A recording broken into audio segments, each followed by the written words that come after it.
Hello everyone, welcome back to my channel. आज की video में हम डिस्कस करेंगे अडानी पोर्ट और अडानी इंटरप्राइजेस का रिजल्ट जो आज 29 तारीख को देर शाम को आया था। कैसा रिजल्ट है, तो अकॉर्डिंग टू रिजल्ट क्या स्टॉक के अंदर अप डाउन हो सकता है, ये सारी चीजें अपन आज इस वीडियो में डिस्कस करेंगे। लेकिन याद रखना, ये वीडियो बस एजुकेशनल पर्पस के लिए है। मैं कोई भी सेबी रजिस्टर एनालिस्ट नहीं हूं जो मैं आपको रिकमेंड करूं क्या बाई करना है या फिर क्या सेल करना है। अगर आपको कुछ भी बाई या सेल करना है तो अपने फाइनेंशियल एडवाइजर से पूछ के बाई या सेल कीजिएगा। सो गाइस, जैसे कि आप देख सकते हो अडानी पोर्ट और अडानी इंटरप्राइजेस का रिजल्ट एक साथ आया था अभी फिलहाल जस्ट। तो आप यहाँ पे देख सकते हो, ये साइड है जून 2025 का क्वार्टर और ये साइड है जून 2026 का क्वार्टर। पहले हम ईयर ऑन ईयर बेसिस पे देख लेंगे, फिर हम क्वार्टर ऑन क्वार्टर बेसिस पे देख लेंगे। ईयर ऑन ईयर बेसिस में अगर आप अडानी पोर्ट में देखोगे तो आप देख सकते हो रेवेन्यू के अंदर 18% की ग्रोथ देखी गई है, जो कि रेवेन्यू 2025 में था 9,126 करोड़, वो अब हो चुका है 10,821 करोड़ का। और ग्रोस प्रॉफिट की अगर बात करें तो आप देखोगे ग्रोस प्रॉफिट कंपनी का जून 2025 में था 4,240 करोड़ का और जून 2026 के क्वार्टर में कंपनी का प्रॉफिट था 4,829 करोड़। अब नेट प्रॉफिट की बात कर ले तो आप देख सकते हो नेट प्रॉफिट 3153 करोड़ का हुआ था जून 2025 में और जून 2026 में 3,937 करोड़ का प्रॉफिट देखा गया है।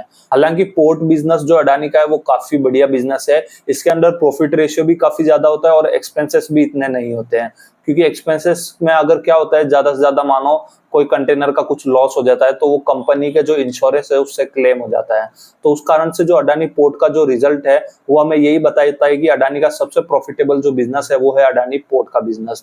देख सकते हो ईयर ऑन ईयर बेसिस में 25% की नेट प्रॉफिट के अंदर ग्रोथ देखी गई है। और अब अडानी इंटरप्राइजेस की अगर हम बात कर लें तो आप यहाँ पे देख सकते हो अडानी इंटरप्राइजेस का जून 2025 के क्वार्टर में जो रेवेन्यू था वो था 21,961 करोड़ का और जो रेवेन्यू 2026 के जून क्वार्टर में था वो था 32,924 करोड़ का। रेवेन्यू के अंदर हालांकि 50% की ग्रोथ देखी गई है। सो गाइस, ये जो लॉस दिख रहा है नेट प्रॉफिट के अंदर, ये इसलिए दिख रहा है क्योंकि अडानी को US treasury office of asset management को 1200 करोड़ से लेके 1300 करोड़ का एक पेनल्टी अडानी फर्म को देना पड़ा था US treasury office of asset management को, क्योंकि गाइस इसके ऊपर हाल ही में काफी ज्यादा केसेस हुए थे आउट ऑफ कंट्री में, जिस कारण से उसका जो भुगतान है वो इसको करना पड़ा। उस कारण से जो पूरा लॉस है वो अडानी इंटरप्राइजेस की कंपनी में शो हुआ।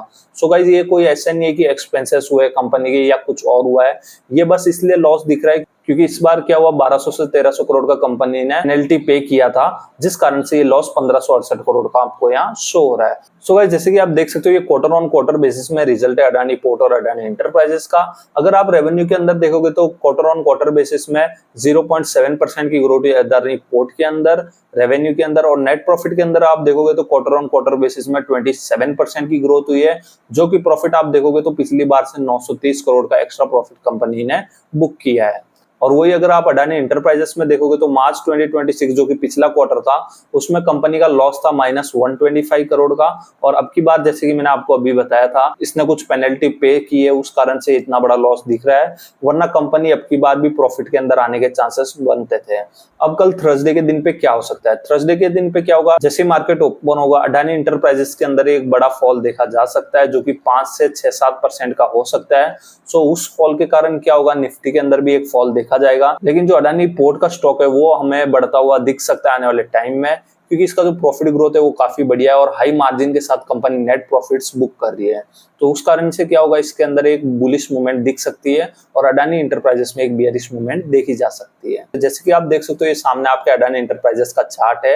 अभी के टाइम पे अगर आप देखोगे तो ये 3000 के लेवल के आसपास चल रहा है, जो कि एक राउंड नंबर है। तो हाई चांसेस बनता है यहाँ पे जो ये कंसोलिडेशन है यहाँ से ये सपोर्ट लेके वापस अपसाइड का मूव दिखा सकता है। अगर हम इस कंसोलिडेशन का अगर परसेंटेज में देख ले कितना डाउन है ये, तो आप यहाँ पे देख सकते हो सीधा सीधा 4 से 4.5% की ये डाउनफॉल दिख रही है इस कंसोलिडेशन तक। तो इस कंसोलिडेशन तक आने के काफी हाई चांसेस है, जो कि ये 2800 से 2900 लेवल का, इस पे आके एक बार कंसोलिडेट करके थोड़े दिन फिर ये इसको ब्रेकआउट कर सकता है। फिर ब्रेकआउट करने के बाद इसका जो ऑल टाइम हाई है वो है 4000 के लेवल का आसपास का। देखते हैं ऑल टाइम हाई पे कब तक आता है। सो गाइस, जैसे कि आप देख सकते हो आपके सामने ये अडानी पोर्ट का चार्ट। अडानी पोर्ट के चार्ट में अगर आप देखोगे तो कल के दिन, आज के दिन पे एक बड़ी सेलिंग देखी गई थी जो कि थी 3% तक की, लेकिन जो इसका ऑल टाइम हाई है वो है ऑलमोस्ट 1600 के लेवल के आसपास, और अभी ये चल रहा है 1700 के लेवल के आसपास। इसका एक सपोर्ट बात कर ले हम तो यहाँ पे देख सकते हो इसका यहाँ पे एक सपोर्ट है जो कि है 1680 के लेवल के आसपास। तो हाई चांसेस बनते हैं यहाँ पे एक बार सपोर्ट लेके फिर ये अपसाइड की मूव दिखा सकता है। और अगर इसके ऊपर के रेजिस्टेंस की बात करें तो इसका ऑल टाइम हाई जो अभी बना है वो इसका एज अ रेजिस्टेंस एक्ट करेगा, जो कि है 1890 के लेवल के आसपास। ये इस लेवल पे ये अगर कल के दिन पे चला जाता है तो हाई चांसेस बनते हैं एक बार यहाँ से सेलिंग देखी जा सकती है।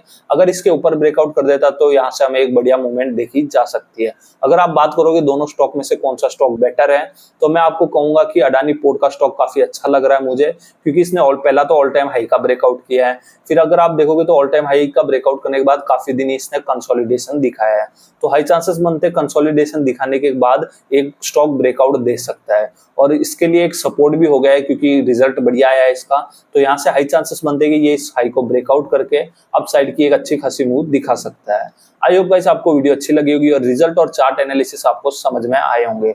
लेकिन याद रखना, मेरी कोई भी आपको बाय या सेल की रिकमेंडेशन नहीं है। सो गाइज, अगर आपको वीडियो अच्छी लगी तो वीडियो को लाइक कर देना।